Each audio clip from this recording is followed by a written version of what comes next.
My name's Devin Green. I'm VP of Government Relations with VAS. Thank you all for coming here today. I'm really pleased. I kind of wanted to call this talk when an ethicist and a lawyer walk into a ballroom. So I think it'll be interesting, but I'm really pleased today we have Shireen Hart, who's a shareholder and health law attorney for Primmer, Piper, Eggleston, and Cramer, PC. And we also have Cindy Bruzzese, who's the executive director and certified clinical ethics network and ethicist at,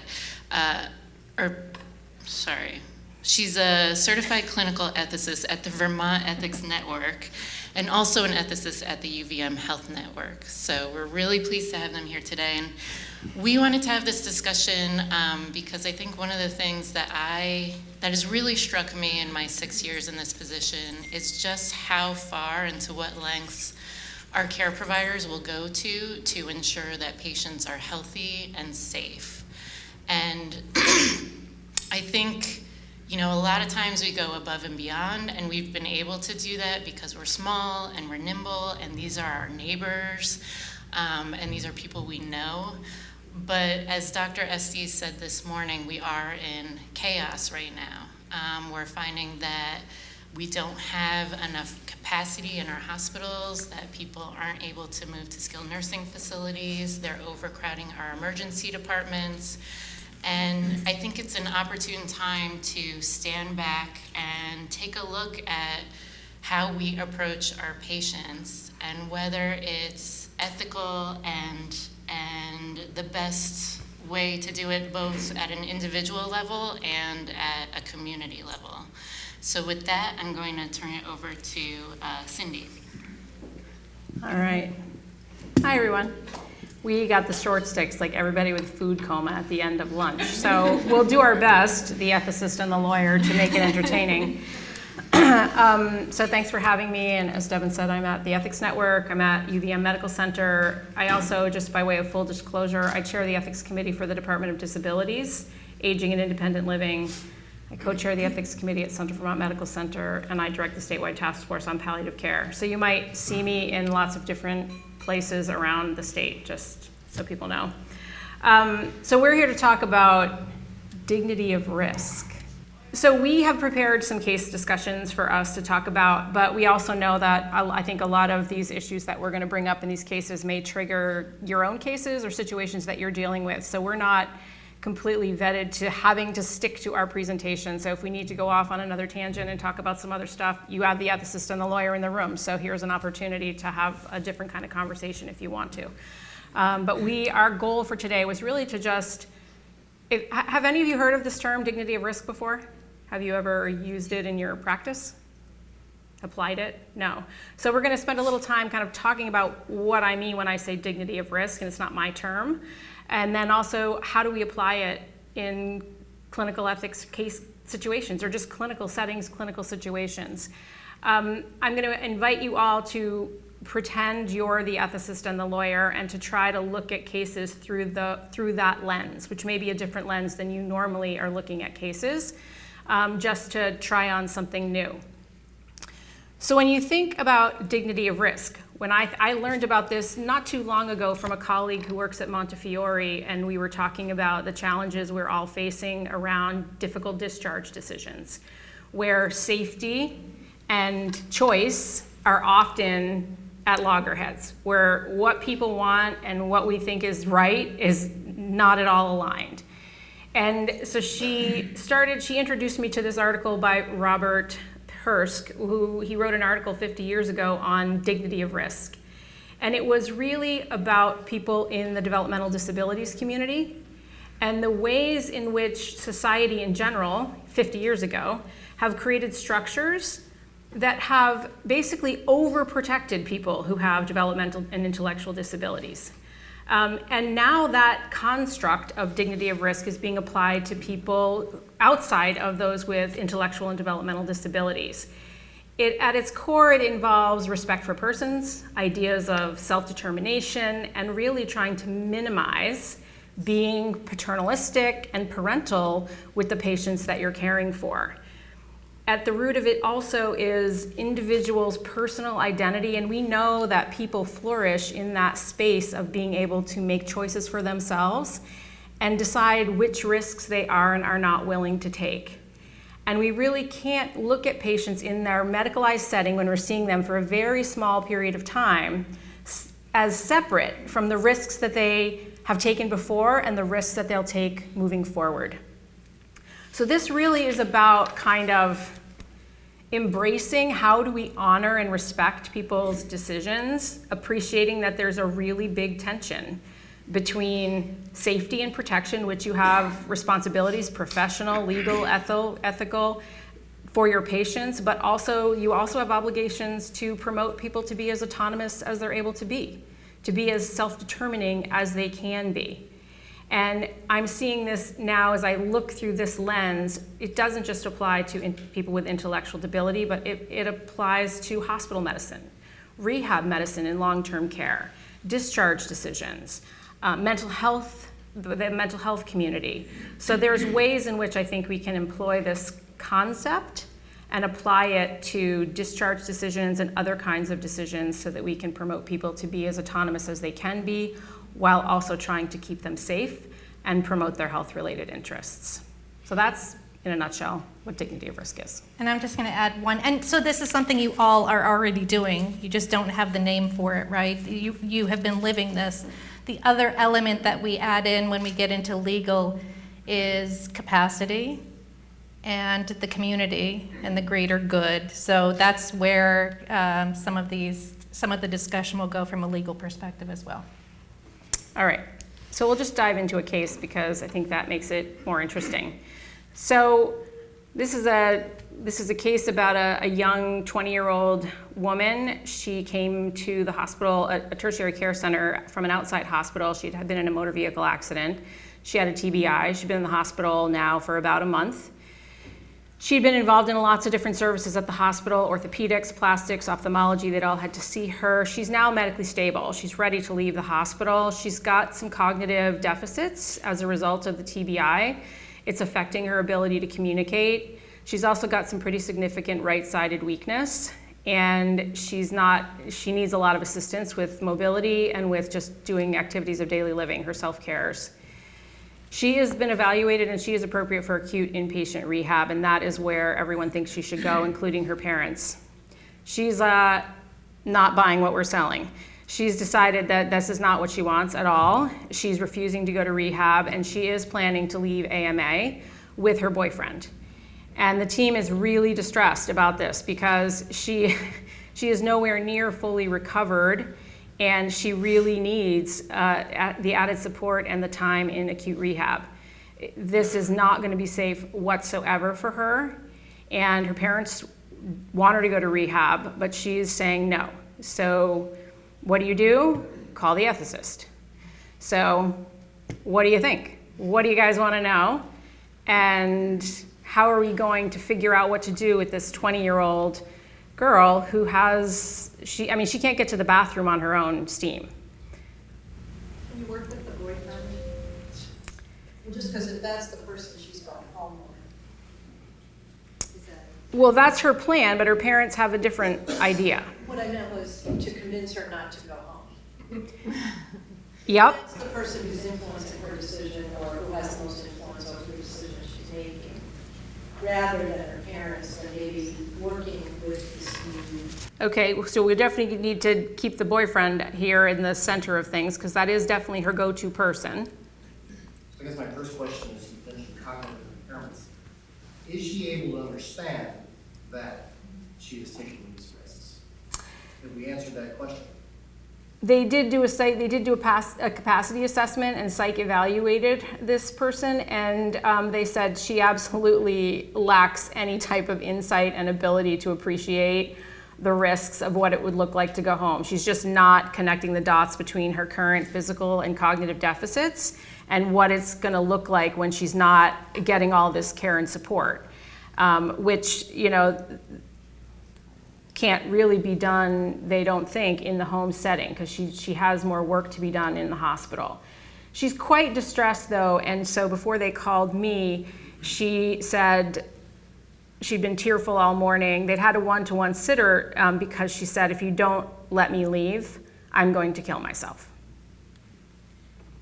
So now we've amped it up, right? She's ramped it up. The boyfriend is on his way because she's been on her cell phone the whole time saying, you have to come get me, I'm leaving, or I'm gonna do something bad. Is there a way to transition to a lower level of care in the facility she's in? Just limit nursing care and treatments, and just so she could see what it was like to have to get to the bathroom by herself and do those things. Is there an ability to do that? Nursing's been trying to do that a little bit, but she can't actually physically get to the bathroom, and she just says, it'll be fine when I get home, it'll be fine. My boyfriend will help me. And the team is like, what do we do? And her parents are saying, she can't go home. Do you know what the boyfriend's ability to help is? He was driving the car that she was in. He was also in the accident, so he's wearing a neck brace, but he's moving around. He's not in the hospital anymore. And he said, they'll figure it out. It'll be fine.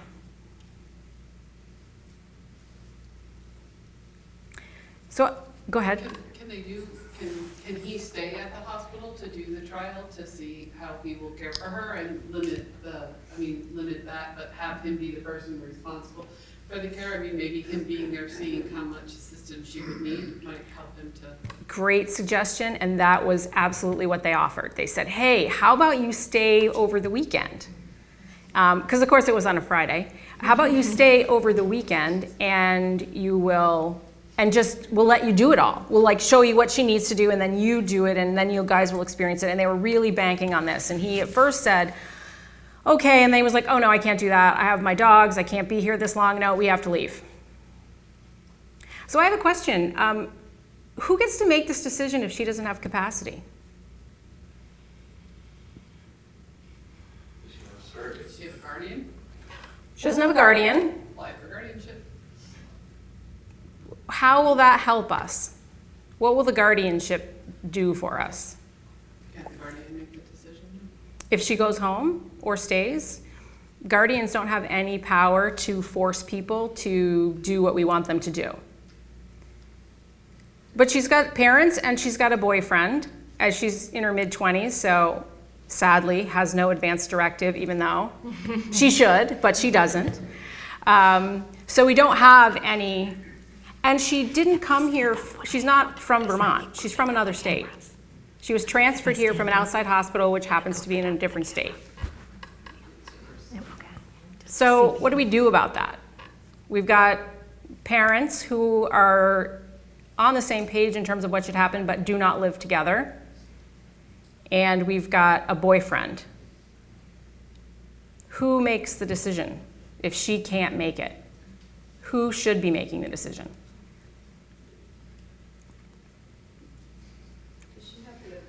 Isn't it her right to appoint a healthcare proxy? If she has capacity, she can name a healthcare agent for sure, but we're saying we're not sure if she has capacity. I would argue that she's been kind of verbally delegating this job to her boyfriend. However, because the parents are from another state, they think they are her immediate, they're not married, she and her boyfriend. So they were under the impression that they should have the authority. They are her family. And in the state that they live, they do have the power to make the decisions when immediate family members, but not here. I am stumped, Cindy. Please stop torturing us and tell us the right answer. So interestingly, fast forward. This is the fun part of my job, digging into the weeds. So in Vermont laws apply. So even though these parents are her parents and would be her surrogate decision makers in a different state, they are not her surrogate decision makers here.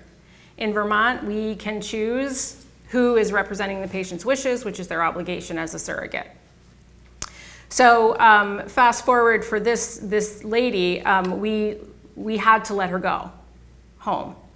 She has, we have no ability to hold somebody who's medically stable and can actuate their own departure, even if they lack capacity. There is no ability to treat someone over their objection who lacks capacity, and no ability to force someone into a setting that they don't want to go to who lacks capacity. Even if they can't give an informed refusal, they retain the right to their bodily integrity and their ability to say no. So, and there is no ability to hold somebody medically in Vermont, unless if your powers of persuasion don't work. So this is kind of the hallmarks of a real ethical dilemma, because there's no really good answer here. You're sending her home to a setting that you know is inadequate, and something bad could happen, probably will happen, and land her back in the hospital. But you can't keep her because she can figure out a way to get out of here. She's called her boyfriend and he's coming to get her. So these are difficult ones. But I guess what I want to say is when you get these kinds of situations, one of the things that the first place to start is, do they have capacity, yes or no? What is the scope of authority for the decision maker, and who is the appropriate surrogate decision maker that you need to be working with? Remembering that patients retain the right to refuse in Vermont, even when their capacity is impaired, and we cannot force them. You can try to persuade them respectfully, meaning you can't threaten them. That's coercive or unduly influencing, but you can use the best lemon meringue pie in the hospital or whatever it is that convinces somebody that they might be willing to stay a little longer. You can't hold a medically stable patient. You don't have to help them go, but if they can actuate their own departure, you can't block them from leaving. And guardianship isn't always the answer. And I guess when you think about risk and dignity of risk, I guess I would just kind of invite you to think about how, if the conflict is between the person and the environment and you can't persuade the person, can you change the environment to make it less risky and safe enough where it's okay to let them go with the right community supports in place? And then document, which is a good time to turn it over to the lawyer. Great, thanks.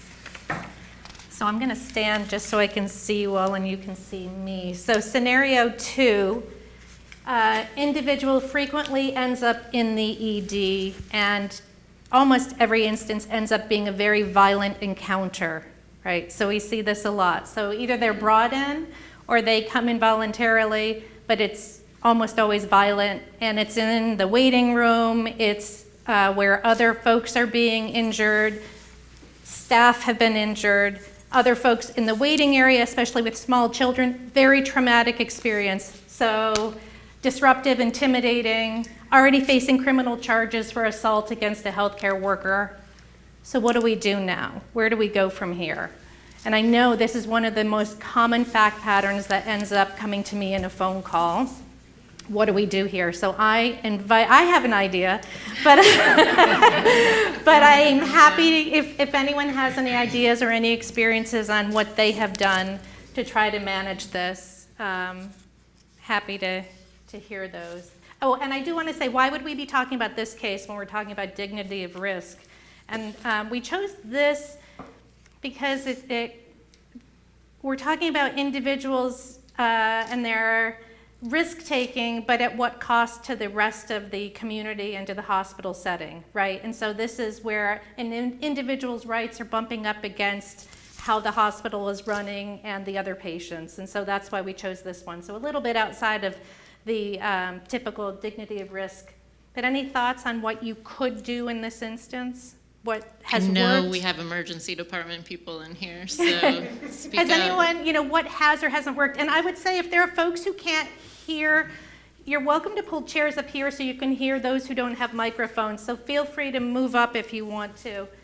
I'm just going to go through then, unless anyone has anything. Yes?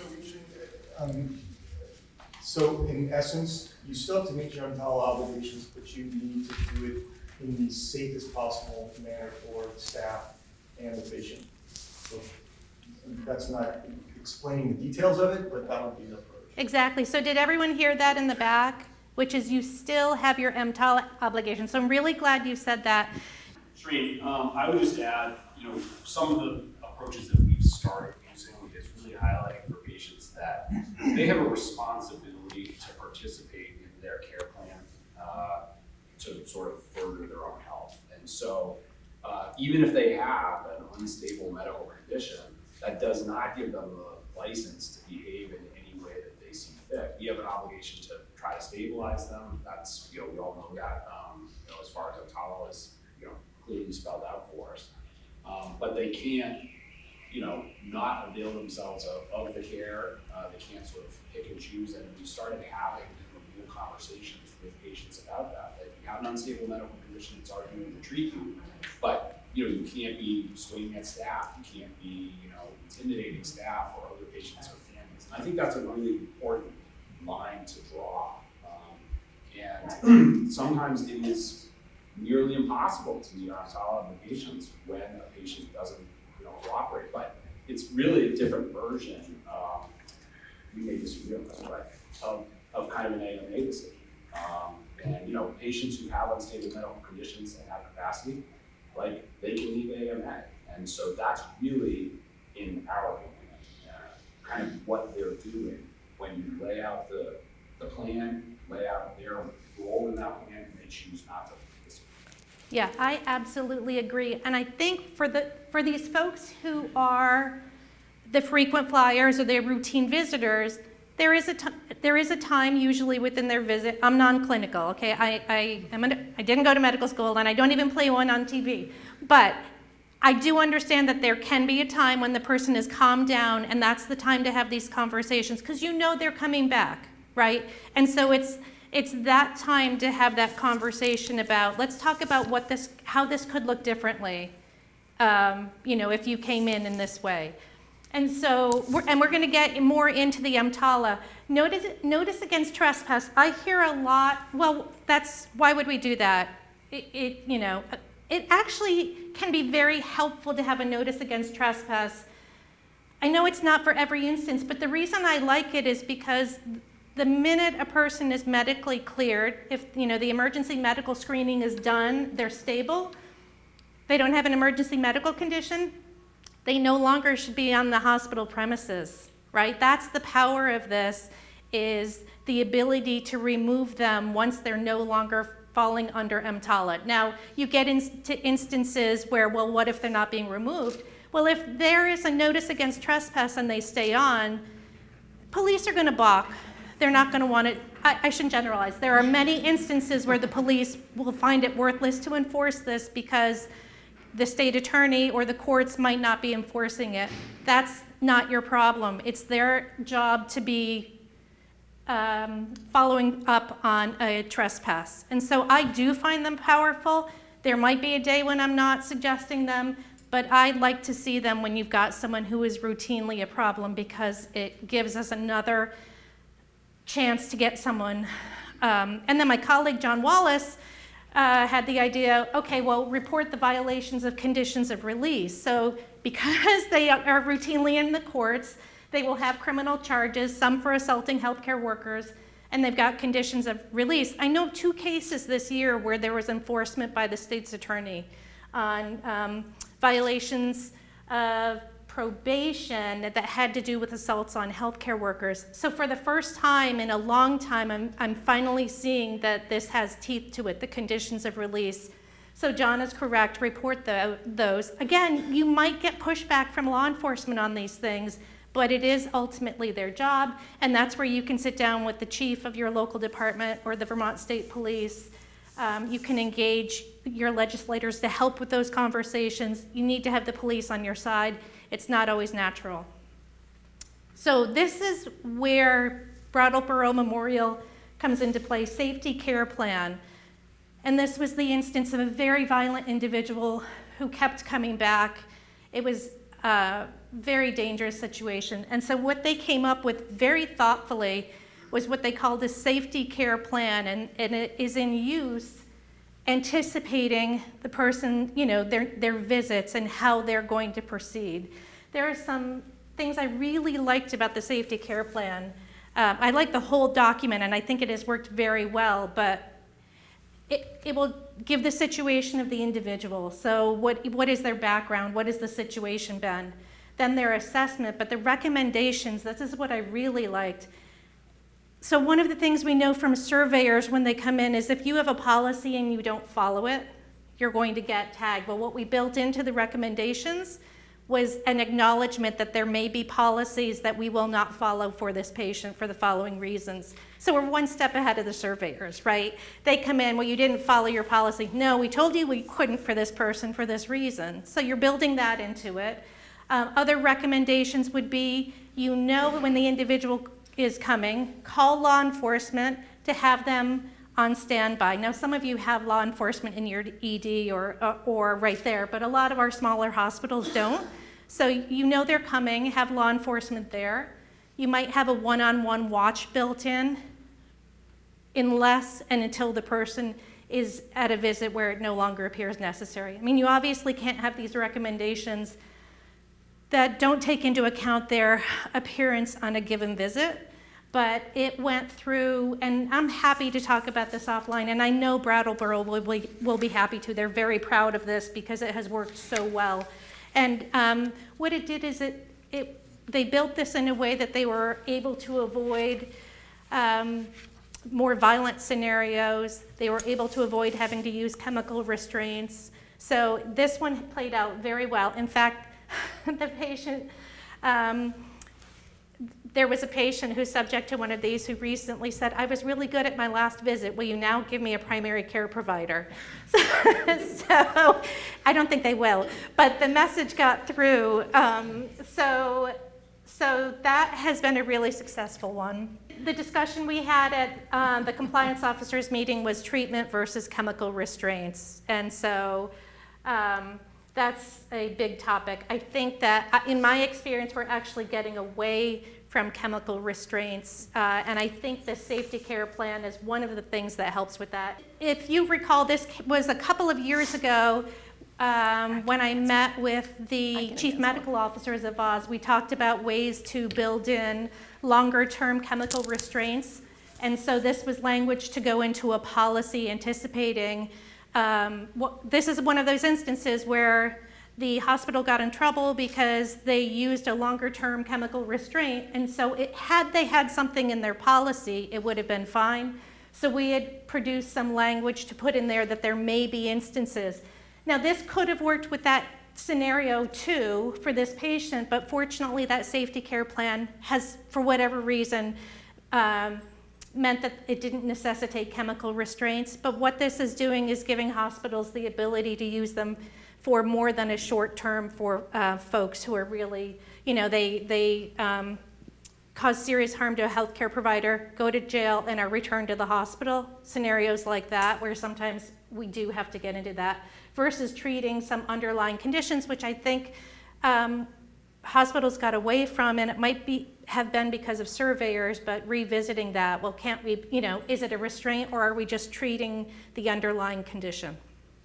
Yeah, I think that's really important because I know Vermont hospitals have really gotten away from chemical restraints and there's a focus on individual rights, but when it comes to safety, I think it's appropriate to know that this is a tool, and people feel nervous about it and don't necessarily want to employ it, but again, I think we need to take the focus away from the individual and what's best for the individual and think about the community and your staff and everything else. We should not be foregoing safety for the sake of an individual who's being violent.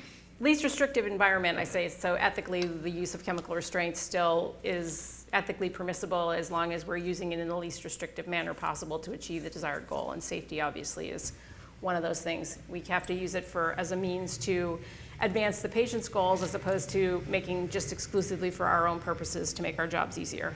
I forgot the most important point in that safety care plan, in my opinion, was that the medical screening could take place, this is in the care plan, it could take place outside the ED. So this hospital had it so it could take place in the ambulance bay, so that if the person, you have the notice against trespass, you have the medical screening, so the person never comes into the waiting room or into the ED unless they need medical treatment. So if they are cleared, they go from that ambulance bay area off hospital property. And I thought that was, and we had discussions with the surveyors about that. And, you know, that would not be okay if you didn't have that contemplated and had that acknowledgement that we might be acting outside our policies because of given conditions in this case. So another case, this probably would sound somewhat familiar. We have a 72-year-old gentleman. He has admitted he has alcohol dependence. He falls a lot. He's got frequent UTIs, poor nutritional intake. His memory is going. He is admitted after a fall with a head strike. He is diagnosed when he's there at the hospital with Wernicke's encephalopathy. And so it's getting better now. It's subsided somewhat, but they think now he has Korsakoff's from his, I think he drinks 3 bottles of wine a day. Generally, that's kind of what his normal intake is at home. And so no surprise, he's done some damage. When he came in, his MoCA was 16/30, so not a diagnostic tool, but it certainly does put us in the land of thinking he's got some impairments. 2 months into that, they reassessed him from a capacity standpoint with a MoCA, and it's now 14/30, so out of 30. So he's got deficits and his capacity is impaired. Everyone is clear on that. Originally, when he came in, they were thinking he would go to subacute rehab to see but he's been at the hospital so long now because of shortage of beds that there's really no rehabilitative goal for him. So he doesn't qualify for subacute rehab anymore, and they'd be looking for long-term care. And that's what the medical team is recommending. That's what family's recommending. He has a son who's his financial power of attorney.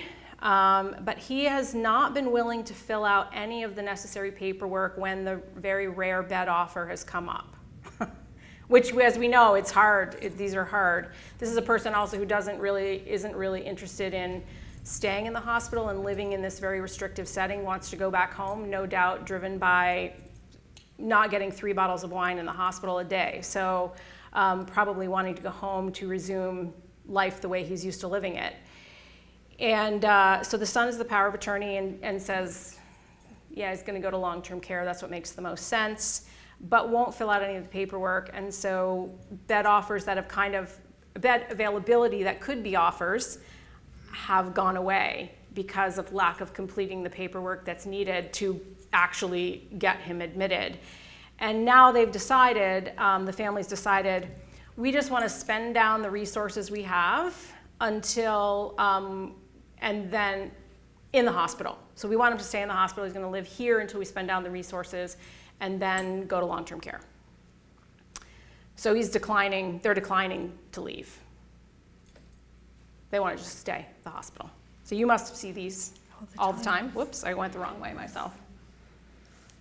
It's the company I'm still you going keep. the wrong way. Okay, came off on me.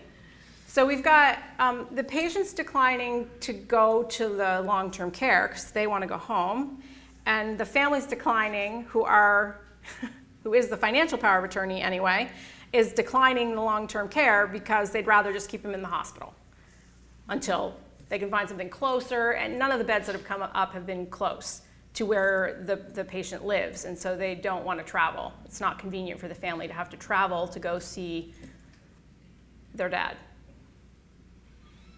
So what do we do? Because clearly this person has deficits. I mean, it's not like we can just discharge them to the ether. They've got to go somewhere, and they definitely need some supports.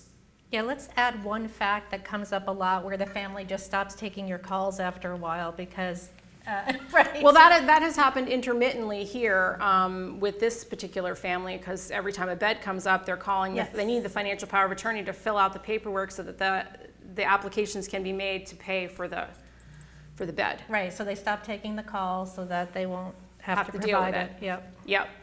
So ethics gets called to say, can we discharge this person back home? Because that's where they want to go, but the complication is, as always, their family dynamics are complicated. The partner has been living in the home with this patient for 26 years. They've been together. They're not married. The home is owned by the gentleman in the hospital. She actually is his medical decision maker. However, the barrier to discharge is the money piece. We've got to fill out the application to get him into long-term care if he's willing to go. And that's not the healthcare agent can't do that, but the financial power of attorney has to do that. And the financial power of attorney said now that we've miraculously found liquid assets for this individual, which we didn't think we had, but now suddenly we have. So we're just going to spend those down, and then we'll sell the house where the partner lives and use that money to pay for the long-term care setting once we find one that's close to home. So that's the plan. And so now there's a little bit of family arguing going on running in the background, which is distressing to staff because they're kind of stuck in the middle of it. Nursing's in the middle of it because the son's saying this, but then the partner's at the hospital all the time. And as you know, that complicates, I think, a lot of these scenarios because your staff is dealing with all of this happening on the floor all the time, making it a really challenging admission, especially for someone who really does not need to be there. Absolutely hasn't needed to be there probably for the last 65 to 70 days. But they're still there. So what do we do about it? Any thoughts? How would you approach it just in terms of trying to figure out what to do? Do we just discharge them?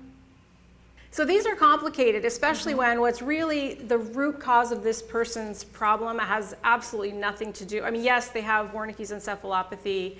Yes, they had it. Now they have Korsakoff's that is lingering. It's not going away. They are not going to improve. This is probably their best baseline. So we're not talking about making any gains in terms of their functional status, and it's probably going to continue to decline, particularly if they go back home and drink. So the root cause of the problem is really an addiction issue, probably more than it is, we've got some limitations now, yes, but we can't solve the alcohol dependence through hospitalization. Is there ever an opportunity where the hospital's got capacity, it has people that are sick that need to be is there any opportunity for a hospital to say, okay, this financing's not working out, but we need to get people in bed, so having an arrangement with the long-term care that's not the neighborhood that they want, but helping the patient get to long-term care, coming up with a financial arrangement with that long-term care, and having that work out outside the walls of the hospital? Yes. I mean, I think ethically, they do not have the right to claim a bed for which they do not qualify. It's just that simple. As hospitals, you have obligations, yes, to the patients who are in the bed to stabilize, treat, stabilize, promote them to get out of the hospital. That's our responsibility. You also have obligations to the communities in which you live and sit to be available to meet the acute medical needs of the people in your community. So using the hospital as a place of housing for the convenience of family who don't want to travel is not ethically supportable or financially sustainable. I mean, it's a bad plan all the way around. But this family is under the impression that discharge is a consentable thing, and it isn't. We would like them to partner with us and agree on the discharge plan, obviously maintaining a therapeutic relationship with someone like this, who actually, we know we're gonna see them again, for sure, and we're gonna have to work with this family, so it's in everyone's best interest to try to come up with a plan that we can partner with. However, it is not essential nor is it required. And if you don't like the discharge plan, that's fine, that's cool, but you cannot stay. Yeah, so Cindy, we talked about this over lunch. Another common scenario is actually where you find a great discharge, especially with long-term care. You find everything that checks that box in terms of it's local, it's got the programming you need, and for whatever reason, the family would prefer to have the patient, and the patient wants to stay in the hospital. So what we talked about is, that's fine. Look, we've got a bed for you. It's available on this day. You can choose to take that bed or not, but that is the day of your discharge, so let us know what, if you're not going there, what your plans are. So again, they might not have that plan, but there are ways where you can hopefully help them to the door. Yeah, Dr. Kloss? So I agree with everything you're saying. However, I think we have to acknowledge that in this particular case, the family's response is a learned response. Our tradition is to cave to these requests consistently, very consistently. consistently, and actually it's aberrant to exercise what I think is the right to discharge this patient from the hospital. As a consequence of that, I can say at UVM Medical Center, as we have this discussion, there are probably today 70-some beds being taken up by patients who don't meet inpatient criteria, with about 22 to 24 of those not even meeting criteria for long-term care, but just being custodial patients. And in all those cases, we are remarkably reluctant to make use of actually our own very well thought out discharge policy, which addresses this. And so I think, I love your discussion. I love the fact that you chose this case, but I just feel we have to acknowledge that we're not living up to our own decisions. In addition to that, as a consequence of the way that we are addressing, or I guess failing to address this crisis, for a different issue that I've been doing some research recently, in the first 8 months of this year, UVM Medical Center declined requests for transfer for 261 Vermonters who needed tertiary care because we did not have capacity. Because on a daily basis, we have 70-some of our beds taken up by patients who don't require hospitalization. So I love the discussion. But what's motivating this is, do you think what is behind the decision making? Is it the fear of the story that gets out, that UVM has turned this person out who's 86, and like, what's behind it? I mean, compassion, it runs deep, right? We know that. Correct. But also, I think it is actually the fear of medical legal action if there is an adverse outcome related to this disputed discharge. I would also add, so I think that's a very real fear, and for our smaller hospitals, the human factor, right? These are our neighbors. They're our family sometimes. They're related. You see their families in the grocery store. And so what feels like the right and appropriate, yep, here's our policy, this is what, it gets hard when you're looking that family member in the eye and having to have that difficult conversation. Yeah. And then I'm going to add to that the other factor, which you kind of raised, Shireen, but social media has transformed the kind of the way people complain about their healthcare experience. And I think that's a very real dynamic that we have yet to really come to terms with. Yeah, so we had a small hospital recently where they had a great discharge plan for an individual. They had a bed, person and family were refusing. And I don't know yet, I haven't followed up to see how it ended, but the approach that we took was a letter to the family acknowledging, very small community, acknowledging how most patients in their position would rather stay there in that bed with their community members, right? So a different approach, not not an administrative letter, but a letter acknowledging, we know, like most patients, that you would rather stay here, but that's not ultimately, and it wasn't about we need the bed, right? That's not the letter. The letter is about how ultimately, even though it's gonna be tough, it's in your best interest ultimately to be at this other location. If that's not what you choose, then let us know. But that was a different approach, was we get what you're feeling, and most patients in your position are feeling that same way. However, we have to move forward. Yeah, and I'd say now we're running up against, so there's the neighbor and friend factor with something like a discharge, but now we're running up against the neighbor and friend factor and saying, we can't care for you here because we don't have enough beds. And so it's, like I said, it's really, now is the time to sort of rethink. We have previously approached this as very much individual and looking at this individual and doing the best for them. And that may not work anymore. And it may not be the best thing for the individual either. I think sometimes the families, they'll get discharged from one of our critical access hospitals and the family puts them in the car and they just come up the road to the next hospital and they're in their ED. Or as we had one, the family refused to let them in the house. They were discharged from the hospital. They went home via ambulance and then the family wouldn't even unlock the door to let them in. And so then they went to the nearest emergency room to And where are you gonna, I mean, if they're refusing to take them home as if this is a person from your community, you can't discharge them, where am I gonna send them? Yeah, and those are frequently resulting in APS reports, but those aren't going very far these days, those APS reports. There was a hand in the back, and then we'll come to this one. Did you? I think one of the things that we've really struggled with is, and I think both of the reasons identified are true, to greater or lesser degrees depending on the patient and also who's on. What we really struggled with is we will get a plan in place, we'll maybe hopefully have the patient and family on board, and then often it's a very well-intended staff member who's not been part of the conversation, comes in with, again, good intentions, really coming from a very human spot, and blows it up by saying, I can't believe we're doing this. And when we create rifts and cracks like that, the family can exploit it, but I think the more human way to look at it is they kind of get the message that we don't know what we're doing, we don't know what we're talking about, we don't care about what happens to their loved one ultimately. And so we've done much better when we have sort of get everybody involved. We have a conversation like we're having here where we can sort of lay things out and say, ethically, this is what has to happen.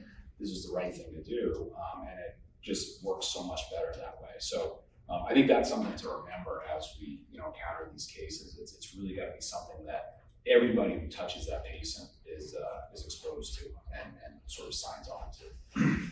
You had a question? We're villainizing families a little bit here, maybe quite appropriately.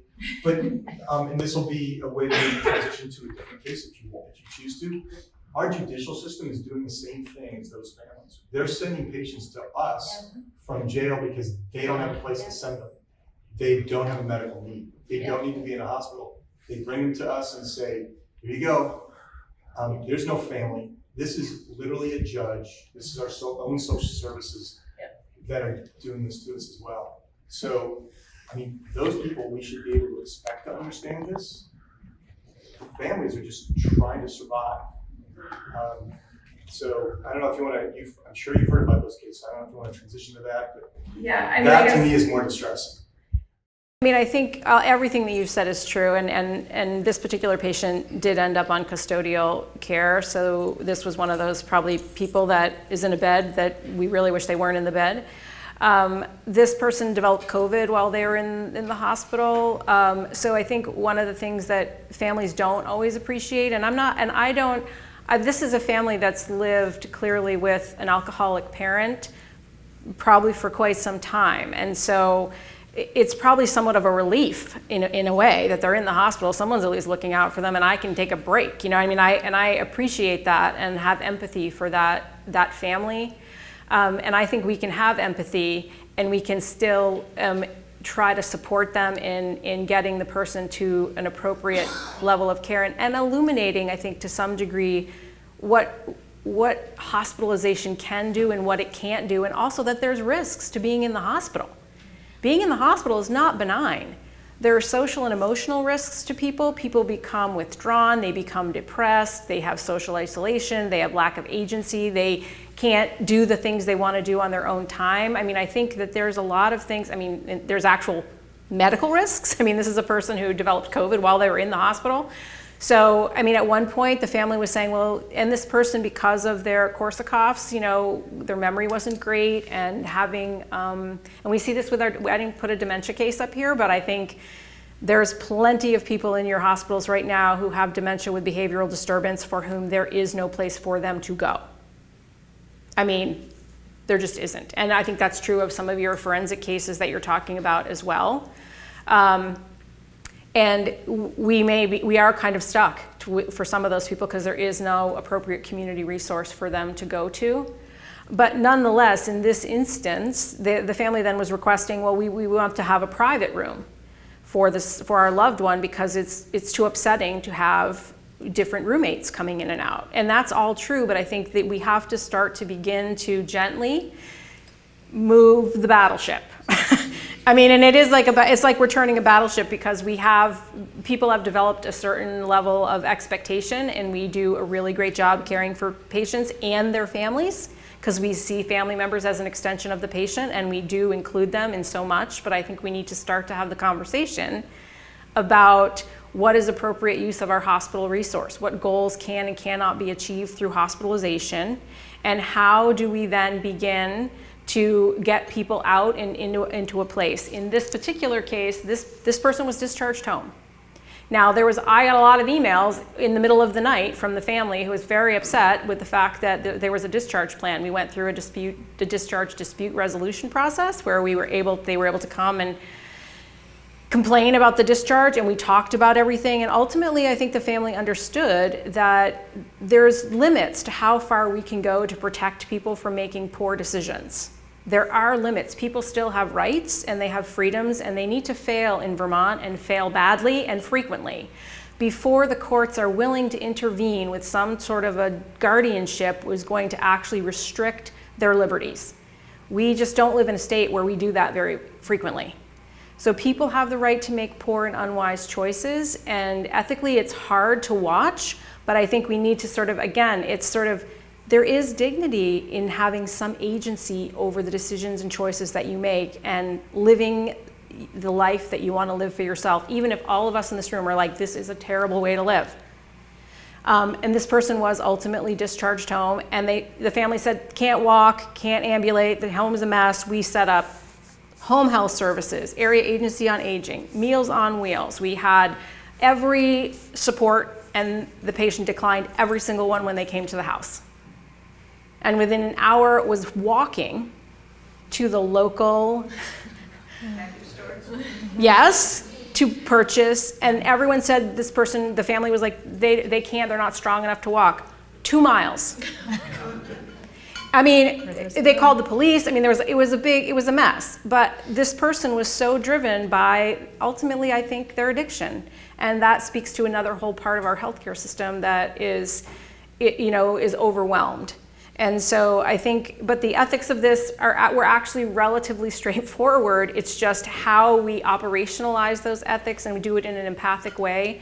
It's going to take some work, but I think we have an obligation to our broader community to start to try to move the battleship in the direction that uses appropriate hospital resources as they were intended to be used, and not as housing. And I think the rest of our colleagues, whether they're judges, the state, need to start to understand that there are limits, unless they want to change the laws. And ultimately, you're going to have to change the laws if you want us to force people into settings that they are unwilling to go to. This one is an adult receiving developmental services from the area designated agency, has been assigned someone from the Office of Public Guardian. As an aside, you're probably seeing a lot of efforts by that office to not be appointed because they, like everyone else, are incredibly understaffed. So that's even getting harder. They're trying to find family members who are not well suited in instances. Brought to the ED by law enforcement, this person has a history of threatening serious and imminent harm to community members or a community member. Public guardian is refusing consent to discharge the patient, and it's really because they're in the ED, everything's safe, they're not harming anyone, right? There's no medical reason, the person's been cleared, there's no EE. But the Office of Public Guardian is like, whoa, if you stay in this ED, then I know that you're not going to go off, you're not going to harm, well, they'll harm someone in the hospital possibly, but so that's where OPG is coming from. Actually, OPG's counsel reaches out to me as hospital counsel. Individuals kind of unsure, it depends on who they're talking to about what they want to do. So that's a scenario. Any thoughts on what you do with that individual who has no medical reason to be in the hospital, in the ED? Any thoughts? You've got the Office of Public Guardian exerting extreme pressure to hold them. Is that grounds to hold them? Yeah? So Shireen, I'm interested, is there any evidence with this patient that their risk to community members is any greater than it was 2 weeks before? I think that's the big question, and I have in my notes that exact question is, I think that history, that's fine that that's the history, but what is it right now, right? Are they now, because we know it's got to be imminent, so what about that current threat?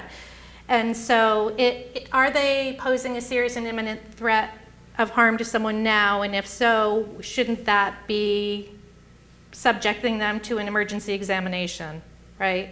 So that's the first question, I think. And then let's say that it doesn't seem to be imminent, or it doesn't seem to be serious. So any other thoughts on when you've got this Office of Public Guardian or the family, the guardian for an individual saying you can't release this person, you can't discharge them? And I should add, let's just assume this person has somewhere to go, an apartment, that they are able to take care of themselves with support from the designated agency. Yeah, we are often put in this situation in emergency departments in the state and in hospitals too. And I think the thing to remember is that we are not an incarceration site. And this person, at least as laid out, has not committed a crime in any event.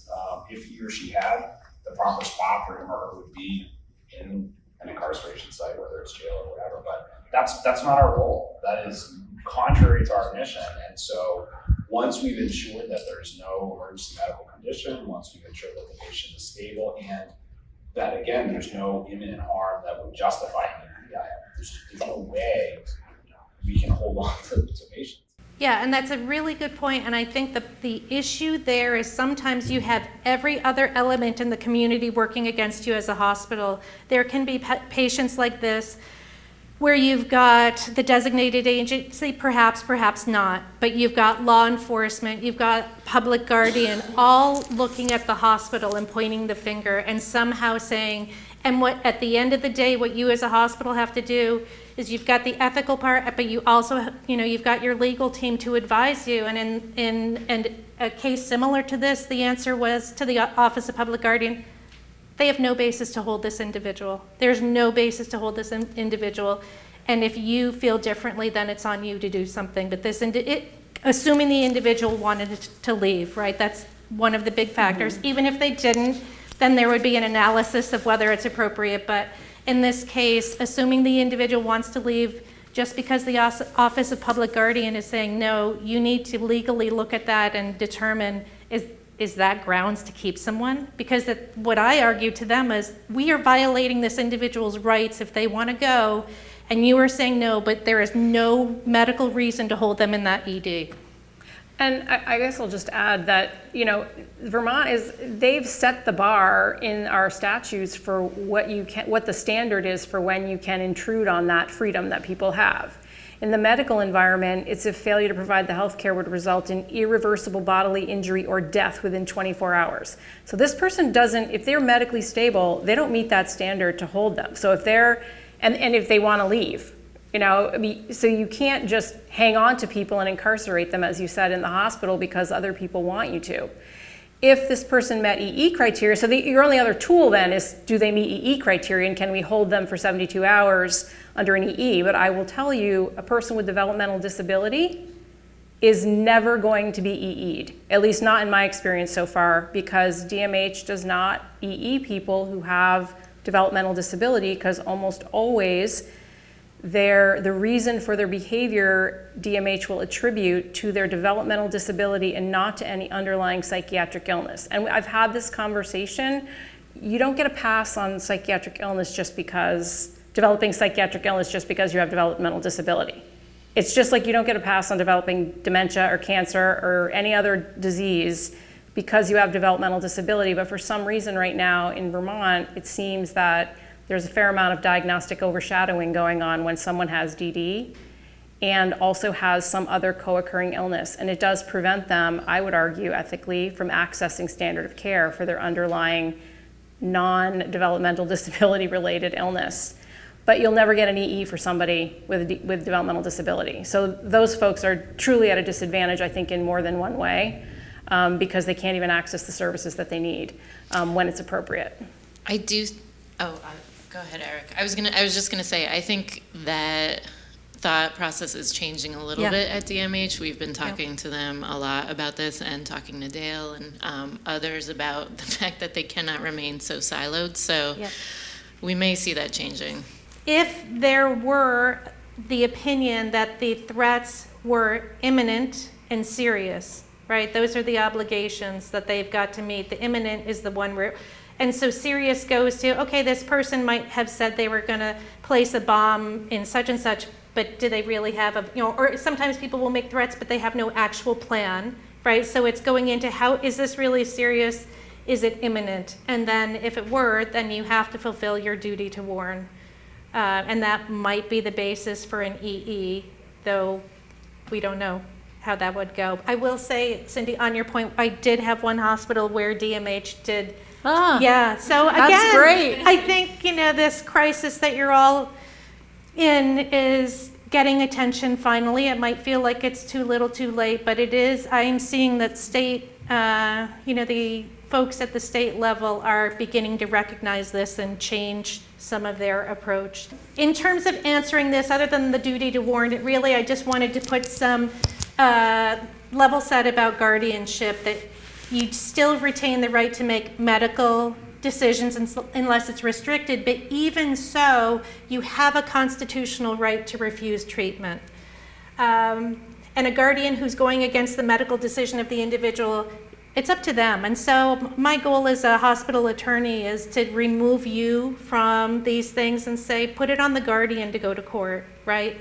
If it's between you and this individual, you tell the guardian what your intentions are, and if they feel differently, then they should go to court and get action. But you're doing what your patient wants. If the person has the right to have their personal preferences followed, if it's not unreasonable or would result in actual harm, or lacks a basic understanding of the benefits and consequences of their preference. So we have time, and I have a related scenario to this notion. And I'm sorry, I know some of you sitting in here are like, that's our case. But I'm trying to de-identify.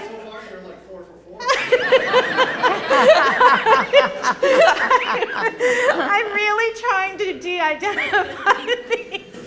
But another scenario is, let's just presume that someone is in the hospital and the providers think they need a gallbladder. I don't know these terms, forgive me, but they need emergency gallbladder surgery. I know there's a term for it, but I don't know what it is. And the individual's like, no, I just have a stomach ache. It's just a stomach ache. So they do not have an understanding of what is happening, but they are convinced they don't need surgery because it's just it's but a flesh wound, right? So they think they have a stomach ache. And so Office of Public Guardian has found a sister who's willing to make this decision and get appointed. Well, if your gallbladder's about to burst, do you have time to go get a guardianship appointed? So that's not going to do it. So any thoughts on what the hospital could and should do in this instance? Is it an emergency? I think that's what it turns on. And that's ultimately what they decided, was that because it could burst within 24 hours, they were willing to do the surgery. And in that case, it didn't harm that we knew that the sister was supporting it, right? I mean, that's one of the things we look at is, okay, let's identify, as the attorney, I'm looking at where's the risk going to come from this? Is everyone on the same page in terms of the family or anyone? Fortunately, everyone was supportive of this. The individual thought it was something else and didn't need surgery, but they ultimately did do the surgery. So, we might talk about you have the right to refuse, but there are exceptions to that. Does that hinge on the real-time capacity of the patient? I mean, that exception? Yes. Yeah, yes, and their capacity. If this individual had understood that that's what it was, right, that it was the gallbladder, maybe the decision would have been different, that they had that. But the fact that they weren't appreciating or understanding that that's what was happening, and that if they let it go, it was just a stomach ache that would heal itself. Yeah, so a person with capacity has the right to refuse anything, even if so doing would result in a bad outcome, including death. If they have the capacity, they can say no, even if saying no means they will die. They have the right to do that. It's when they lack capacity that you start to get worried. No, that I understand, but what hangs me up here is that I'm presuming in this case that you're describing, the patient's actual capacity is at baseline. It's their medical condition that has changed. And so, bullet number 3 then, they have the constitutional right to refuse treatment. Doesn't jive with the patient, the presumption, the way this case was described, that this patient didn't have capacity all along. And they still have the right to refuse even if they lack capacity, and they've lacked capacity all along. So the person who's under a guardianship their whole life because they've never had capacity, they still retain the right to refuse, legally and ethically. This case could have gone, I think this case could have gone either way. Pardon, yes, but I think it could have gone the other way, honestly. In that case, I think it came down to the clinician's point of view in that case, and the clinician was not about to have someone make a decision which they couldn't abide by. And I think it can go either way in this case, and it's about documentation as to, you have to show that, what did you base your decision on, right? And so they were showing that there was no appreciation or understanding for what their condition was, and that they thought that this person, if they didn't have the surgery within 24 hours, that could be end of life. But I also think, based on this, you're right, it could go a different way. It's just some of it is, it's up to the clinician, unfortunately, and that's where they might call in their legal team and or ethics to help them with it, so it's not all on their shoulders. I think the point you're making is that because they didn't have capacity and they retain the right to refuse, how could we still go ahead and treat them over their objection anyway? Is that what you're asking? Well, I guess I don't disagree with the decision to overrule, given that they were deemed not to have capacity. What I find troubling then is that someone who has guardianship, or who's under guardianship, has the right to refuse treatment then. Because you sort of made this presumption that they don't have capacity. Right. And yet, you're saying that they have. Yeah, the and right to actually refuse. guardianship can be nuanced in terms of, you can have medical decision making, right, it's so, medical decision making can be very narrow or very broad in terms of what a person is deemed to be able to decide. But even if for someone who's under public guardianship, where it's a total guardianship, which means the guardian has full powers to make all decisions, general supervision, medical, financial, all of it, which many of the folks under public guardianship, those guardians do have full powers. Those individuals still retain the right to their bodily integrity. We need to seek their assent at least, so they can't consent, right? Because the court's already said you're incompetent. That's what the court is saying when they say we're giving the guardianship power to make all your decisions. We're saying you're incompetent to make those decisions. That's a judicial legal term, and it's global. You either have it or you don't, you're competent or incompetent. Decisional capacity is more nuanced, it's decision specific. So even within a guardianship, people under guardianship may still have capacity for some decisions because capacity is decision specific, it's not global like that. So we're still looking to seek their assent, or at least their lack of refusal most of the time, or even if they're not, they may not be saying, yeah, I agree, go ahead. They're not refusing, they're just going along, and we're gonna act based on our other ethical obligations, beneficence, non-maleficence, in the best interest of this person to promote and restore their health. The problem with when people are refusing, who lack capacity and are under guardianship, guardians don't have as a default authority the ability to consent for any type of treatment over objection. They don't have it as a power that they're given right out of the gate, just like they can't consent to a DNR order right out of the gate. They need to go back to the court, in Vermont anyway, and seek to have their authority expanded to include that power. And that's presumably if there's time. So if it's an emergency, Vermont is the carve-out, recognizing that the legal process and your medical process, emergency is not on the same timeline. Emergency for you is like now. Emergency for them is, in the next 3 weeks or something. I mean, it's not really the same. So there is this ability to act in the interests of the patient to protect their health and their life, even when they lack capacity.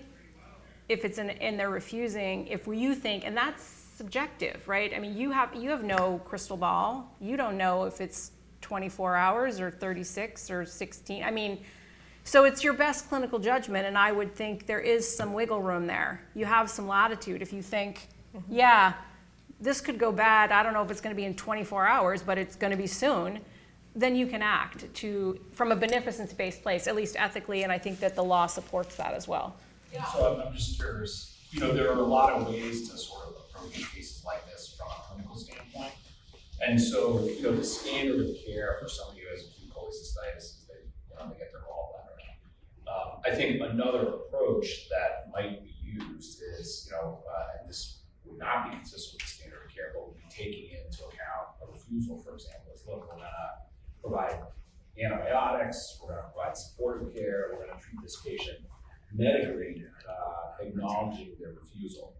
The problem with that is you're not following standard of care. And so I guess I'm just, and one might argue, therefore, are acting in an unethical fashion. And I guess I'm just curious, sort of, in your opinion, which trumps. So I think we have obligations to offer the standard of care. You can't always provide the standard of care because you need the engagement of the person, right? And if you don't have it, that's a little tougher, right? So for a person who lacks capacity, if they don't want the standard of care, they want something less than, you may need to negotiate and provide some type of care that maybe isn't optimal, but perfect could be the enemy of the good here, right? You may be able to do some good even if it's not exactly the way you want it. But I think, and it could be that this person has this problem with their gallbladder, but there are other things to consider, you know what I mean? And I think that the problem, at least in my world, is that lots of cases look similar until you tease out all of the facts. And so once you drill down to all the facts, suddenly the cases don't look similar at all, and you may land in with a different answer in terms of what's ethically permissible or impermissible. So, I mean, it's hard to say. Like in the case that Shireen just outlined, I would rely on the clinical judgment of the professionals who say, I think this is an emergency. If we don't do something now, this is going to be a real problem. Then I'd say, then you're doing it, right? This person lacks capacity. It's an emergency. You meet the rule. Treat them, right?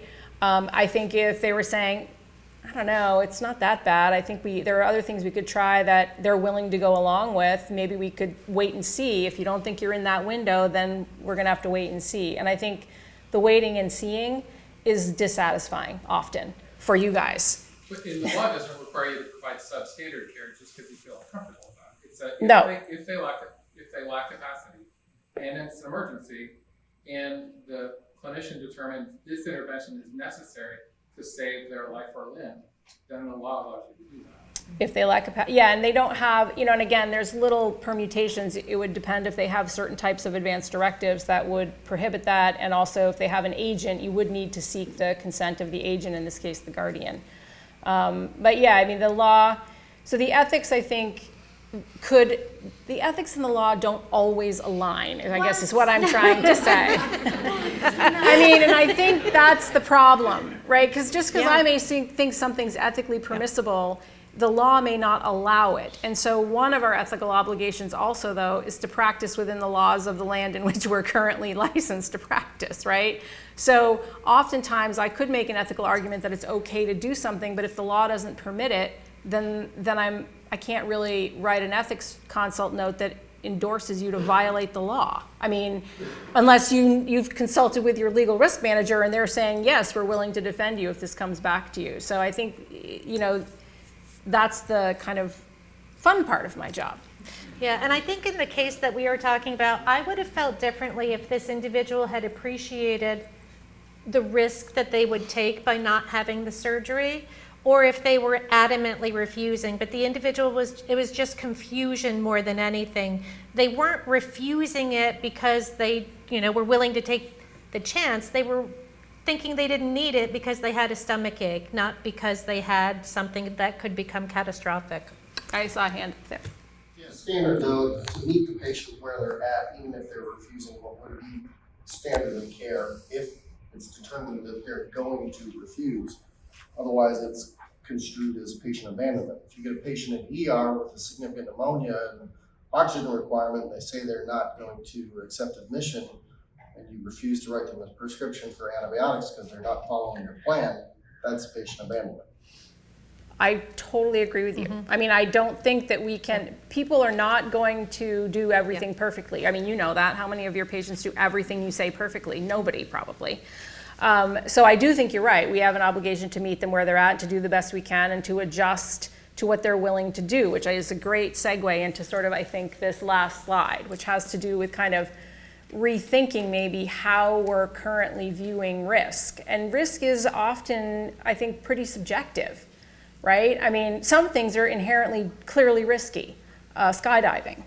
driving your car being in a car without a seatbelt, not wearing a helmet when you're biking. I mean, there are things we know that are risky, but I think in the medical environment, there's some subjectivity to the risk. I think oftentimes because you're all excellent clinicians and you work in a medical environment, that's the lens through which you view the risk. It's sometimes very narrow, even though it's maybe not your intention. You're looking at clinical risks to people's bodies. What will happen? What bad thing will happen to them that will cause them to come back to the hospital because they didn't follow our recommendations? And sometimes I think we look, even within specialties who are seeing the patient, they are looking at it equally narrowly. I mean, I've seen so many times in charts where it says 24/7 supervision needed. Really? Is that even achievable in any setting? They don't get 24/7 supervision even in the hospital, I don't think, because of fall risk. Well, they could fall in the hospital, they could fall getting out of bed, they could fall, even with a bed alarm, they could fall before someone gets there, they can fall in the nursing home, they can fall at home. So I think we have to think about what we're documenting, because that 24/7 supervision, it may be a barrier to them ever getting discharged, because very few places could meet that standard. So, and also, is the riskiness that we're worried about really derived from that relationship between the person and their environment? And if we can't convince them, if we can't get them to change their mind, for whatever reason they just are fixed, or they have an impairment to their thinking which won't allow them to change their mind, what can we do to change the environment?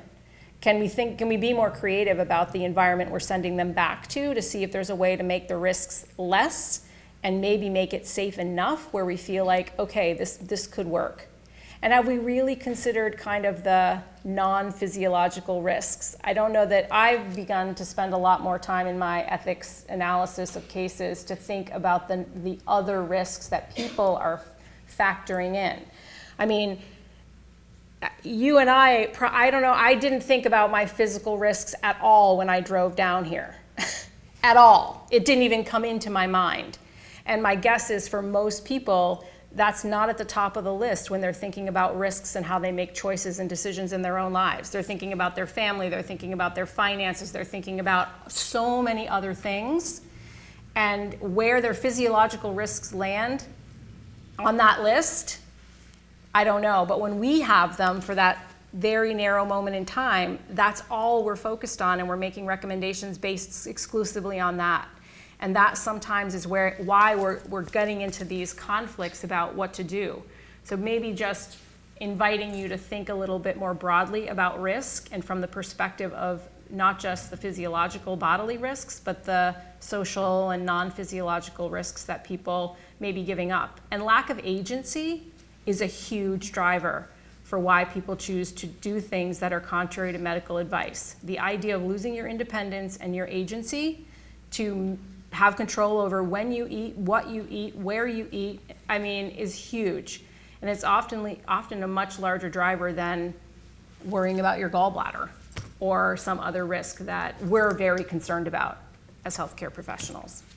So we'll conclude with this quote from the PERSC article, which is where we started, which is, there can be such a thing as human dignity in risk, and there is dehumanizing indignity in safety. We can often make people so safe, they are absolutely miserable. And so I would invite us all to just kind of think a little differently about risk and to factor in this notion as you're working with the patients and families that you're seeing every single day. And thank you for your excellent work.